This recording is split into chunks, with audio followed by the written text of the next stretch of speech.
Facebook হোক বা YouTube, যেখানে আমরা যাই সেখানে আমরা দেখতে পাই ছবির সমারোহ। ছবি এখন ইউটিউবে থাম্বনেল হিসেবে একটা তার পরিচয় দেয়, যে আমরা একটা ভিডিও দেখব, একটা যদি মুভি দেখি তাহলে সেই থাম্বনেল দেখে আমরা বুঝতে পারি যে এটা এই মুভি, এটাই এই নায়কে ছবিটি করেছে। তো থাম্বনেল এমন একটা জিনিস যেখানে আমরা আমাদের যত মানে আমাদের যে টাইটেলটা সেটাও কিন্তু আমরা থাম্বনেলের উপরে দিয়ে আমরা আমাদের ভিডিওর পরিচয় দিতে পারি। তো থাম্বনেল কিভাবে বানাতে হয় সেটা আমি আজকে দেখাবো। আর আমি আজকে দেখাবো সেটা হলো ফটোশপের মাধ্যমে যে কিভাবে থাম্বনেল বানানো যায়। তো চলুন বন্ধুরা, দেখা যাক কিভাবে একটি থাম্বনেল খুব সহজে বানানো যায়। তো চলুন। তো প্রথমে আমাদের একটি ব্যাকগ্রাউন্ড লাগবে, তার জন্য ফাইলে গিয়ে নিউ যে এখন আমাদের 1920 এবং 1080 হাইট এবং ওয়েটের একটি ব্যাকগ্রাউন্ড লাগবে। এখন আপনাদের কালার, যেই কালারটা আপনি আপনার মতো দিতে পারেন ব্যাকগ্রাউন্ড কালারটি, কিন্তু আমার পার্সোনালি এখন আমার দরকার হোয়াইট। এখন আমি হোয়াইট দিয়ে নেব, ঠিক আছে? হোয়াইট দিয়ে এখন আমার ওকে ওকে এখন আমার যে ব্যাকগ্রাউন্ডটি সাদা ব্যাকগ্রাউন্ড, এখন আমার ব্যাকগ্রাউন্ডটি পেয়ে গেছি। এখন আমি একটু জুম ইন করে নিলাম, নিয়ে এখন আমার যেই লেয়ারে যেই লকটি আছে আমি ওটা ছাড়িয়ে নেব। ওকে, নিলাম।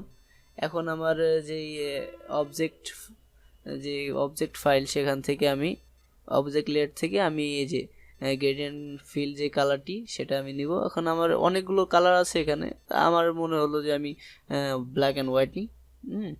এখন আপনি এখান থেকে অনেকগুলো অপশান আছে, ডায়মন্ড অপশন, অনেক কিছু অপশন আছে। আপনি এখান থেকে অপাসিটি এবং স্কেল অনেক কিছুই কমিয়ে বাড়িয়ে আপনার মতো আপনি নিতে পারেন, ঠিক আছে? তো আমি তো প্রথম যে অপশনটা ছিল সেটাই নেব। আপনারা একটু এক্সপেরিমেন্ট করে দেখতে পারেন যে কেমন হয়। সবগুলো একটু ঘুরিয়ে নাড়িয়ে একটু ভালো মতো দেখে নেবেন, আপনার যেটা ভালো লাগে। হ্যাঁ, তো আমি এই যে অ্যাঞ্জেল আছে, ডায়মন্ডস আছে, অনেক সুন্দর সুন্দর লেয়ার আছে। তো আমি প্রথম লেয়ারটি নেব যে লিনার, ঠিক আছে? তো লিনার নিয়ে আমার ওকে, এটা ঠিক আছে। এই যে রিভার্স এইখানেও আপনি দিতে পারেন, তো আমার এটা দরকার নেই। ওকে, ঠিক আছে। তো এখন আমার এই যে একটু ডার্ক ডার্ক হয়ে গেল, ঠিক আছে, এটাই আমার দরকার ছিল। ওকে, এখন আমার যেটা দরকার সেটা হলো এই যে আমি এখান থেকে রেক্টেঙ্গেল টুল নিয়ে আমি একটু একটু যদি মানে একটু যদি কালারফুল করতে পারি আর কি, সেই চেষ্টায় এখন আমি করব। তো আমি কিছু কিছু এখন আপনার ইচ্ছা মতো আপনি রেক্টেঙ্গেল টুল নিয়ে বিভিন্ন কিছু এখানে আছে সেগুলো আপনি ট্রাই করতে পারেন। ওকে, এবং কালার চেঞ্জ করতে পারেন। তো আমি একটু কালার চেঞ্জ করে দেখাচ্ছি।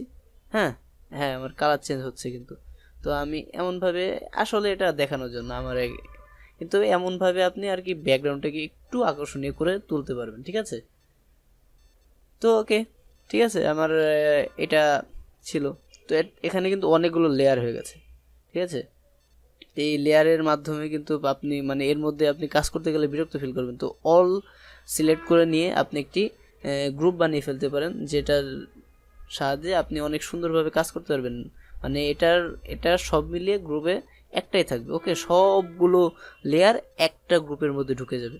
তো আমার আর কোনো সমস্যা হবে না। এই যে একেবারে মানে এত জায়গা আগে খাচ্ছিল, এখন আমি একটু অপাসিটিটা যদি একটু কমিয়ে দিই তাহলে আরেকটু কালারফুল লাগবে, মানে দেখতে ব্যাকগ্রাউন্ডটা দেখতে একটু ভালো লাগবে। তো আমি মুভ টুলটি সিলেক্ট করে একটু সরিয়ে নিলাম, ঠিক আছে, দেখলাম যে কেমন। হ্যাঁ, ঠিক আছে। তো এখন আমাদের যেটা লাগবে সেটা হলো আমাদের যেই ছবিটা। ওকে, আমার ছবিটা লাগবে। তো আপনারা অনেকভাবেই মানে, আমার তো স্ক্রিনশট মারা নেই, তো আপনারা ভিডিও থেকে স্ক্রিনশট নেবেন, ঠিক আছে? আমার এই যে কেমিস্ট্রিয়াতে যখন ভিডিও করি না, তখন এই যে সেভ করার সময় আমার একটা অটোমেটিক একটা ফাইল থাকে, যে একটা পিকচার থাকে। এই যে সেই ফাইলটা, মানে এটা ফার্স্ট ফ্রেমের যেটা, এই যে ফার্স্ট ফ্রেমের যেটা। তো এটা আমি মুভ করে আমার সিলেকশন একটু করব, সিলেকশন করে আমি এটার ব্যাকগ্রাউন্ড আর কি চেঞ্জ করব। তো আমি আগে একটু ফাইল থেকে গিয়ে ব্লারে গিয়ে এখন গার্জিয়ান ব্লার যে 0.3%, মানে একটু যেন ভালো দেখা যায়, ঠিক আছে? যে এখন আমি একটু সিলেকশন টুলটা নিয়ে একটু সিলেক্ট করে নিলাম, দেখা যাক কেমন হয়। হ্যাঁ, সিলেকশন করার পরে এখন আমার যেটা কাজ সেটা হলো আমি এটাকে একটু রিফাইন মার্ক করে নিব। রিফাইন করে একটু মানে আমার যেই ব্যাকগ্রাউন্ড, মানে আমার যে বডিটা যে আশেপাশে শেপগুলো আছে সেগুলো একটু চেঞ্জ করার চেষ্টা আমি করব। তো ফাদার মানে এখানে অনেকগুলাই কিন্তু অপশান আছে, সেগুলো আপনারা একটু নাড়ি চেড়ে একটু এক্সপেরিমেন্ট করে দেখবেন, তাহলে কিন্তু অনেক ভালো দেখা যাবে আর কি। তো ওকে, আমার মোটামুটি হয়ে গেল। তো আমি এখন কি করব, এটা এই যে যেটা আমি কিন্তু ক্রপ করে নিলাম, ঠিক আছে।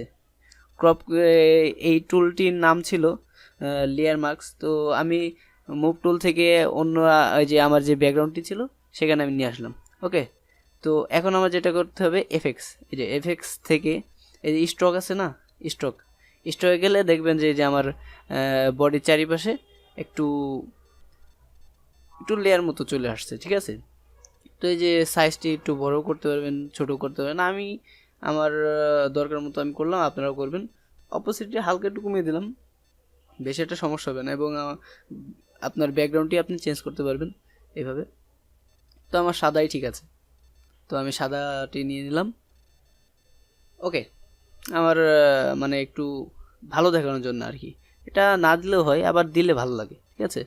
তো আমার এখন কি লাগবে, আমার ব্যাকগ্রাউন্ড হলো, আমার পিকচার হলো, এখন আমার টেক্সট লাগবে, ঠিক আছে। তো আমি এখানে কিছু লিখব, যেটা মানুষ আর কি দেখবে যে এটা কিসের উপরে ভিডিও। হ্যাঁ, তো আমি আসলে দেখানোর জন্য এখানে দেখিয়ে দিলাম নতুন নতুন ভিডিও, নতুন ভিডিও, ওকে ভিডিও, নতুন ভিডিও। তো আপনি যদি কালার চেঞ্জ করতে চান তাহলে প্রথমে সিলেক্ট করে নেবেন যে যেই ফন্টের কালার আপনি চেঞ্জ করতে চান, এবং আপনি কালার খুব ভালোভাবে চেঞ্জ করতে পারবেন, ঠিক আছে। অনেক কালার আছে, আপনারা চাইলেই কালার চেঞ্জ করতে পারবেন। এখন ওকে দিতে হবে।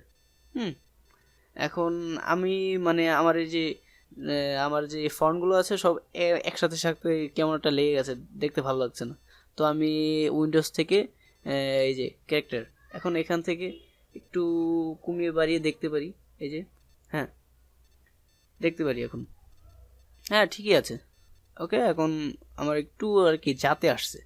ওকে, মানে এখন আমার একটু দেখতে ভালো লাগছে। এখন এটার পিছনে আমি একটু এই যে ভিডিও, এটার পিছে আমি একটু এই যে রেক্টেঙ্গেল টুল দিয়ে আমি আর একটা লেয়ার তৈরি করব যেন দেখতে একটু ভালো লাগে।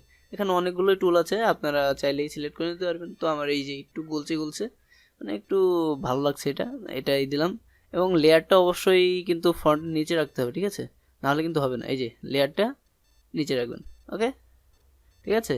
এখন এই যে আমার কিন্তু এই লেয়ারের যেটা আছে আমি একটু মুভ টুল দিয়ে সরিয়ে নিলাম, এত এখন পারফেক্ট। আর একটা লেয়ার নিব আমি এখানে নতুনের জন্য। হ্যাঁ, তো আপনারা কিন্তু এই যে সাদা ব্যাকগ্রাউন্ডটিও আপনি চাইলে কিন্তু অন্য কালারও করতে পারবেন, ঠিক আছে। ওটা আপনি অনেক অপশন আছে, ওই পাশে আর একটা অপশন আছে, ওখান থেকে আপনি কালার চেঞ্জ করতে চাইবেন। এখন যেহেতু দরকার নেই সেহেতু থাক।